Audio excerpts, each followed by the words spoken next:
Pour la première bande-annonce de Captain Marvel, j'étais pas prêt. 2 minutes pondues par la maison Disney pour nous montrer en avance un aperçu d'un film qui se veut événement, à l'instar de Wonder Woman 1984 qui sortira la même année. Et déjà, les internautes les moins réfléchis ont émis des reproches sur la prestation de Brie Larson, sur la bande-annonce, sur le fait qu'elle ne souriait pas assez, renvoyée avec humour par la principale intéressée. Toujours à la ramasse quand il s'agit d'être réactif sur les news du cinéma et après de nombreuses demandes, une en fait, voici l'analyse de la place du milieu sur la bande-annonce de Captain Marvel. Crash. Carol Danvers se crache. Que s'est-il passé? Qui l'a fait se cracher? Pourquoi Brie Larson ne sourit pas à ce moment-là? Encore est-il qu'on est bien dans le passé vu qu'elle tombe dans un blockbuster vidéo. Anodin pour nous, Blockbuster Video est une ancienne franchise de location de vidéos aux États-Unis qui a complètement disparu. Il a marqué une bonne époque dans les années 90.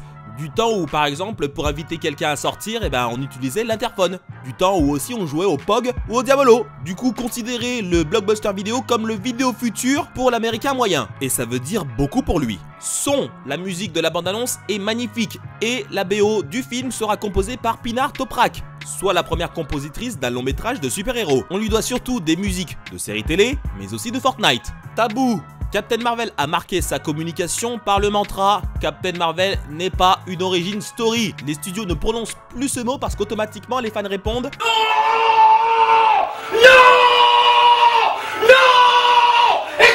Mais juste pour clarifier là, tout le monde rajeunit ou ressuscite, enfin Coulson vite fait, Cora et Ronan l'accusateur ramenés à la vie, on saura comment Nick Fury perd son œil, sans doute pendant cette scène, comment l'accusateur est devenu un bon Némésis. On voit clairement que Carol Danvers a perdu la mémoire, qu'elle cherche à retrouver et qu'elle retrouvera tout au long de son voyage par des flashbacks répondant à des questions comme d'où vient Carol Danvers? Quels sont ses pouvoirs? Comment elle les a eus? Pourquoi elle n'a pas souri à ce moment-là? Ça s'appelle comment ça? Sinon une origin story! Loi, il y a le judo dans ce film, qui incarnera Marvel. Rien que pour cette raison, je vais aller voir ce film.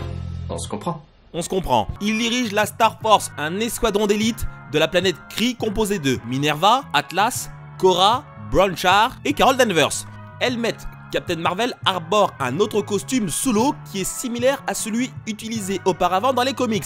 Mais chez Marvel, on porte plus le casque, l'identité secrète, on s'en balèque. Le but du long métrage, ce sera surtout de donner au casque un but pratique, plus qu'esthétique.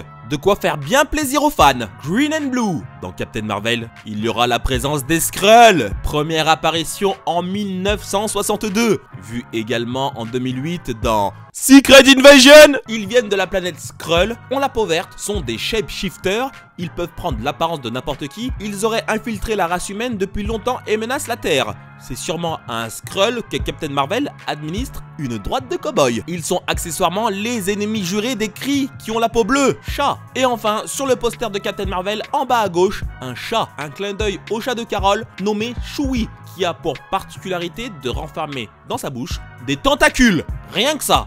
Alors range ton chat d'internet là qui saute, là qui fait de la flûte, etc. Donc plein de promesses dans cette bande-annonce qui prend le soin de ne pas trop en dire en attendant le trailer 2 que je ne regarderai pas. C'est terminé pour aujourd'hui, j'espère que cette analyse vous a plu.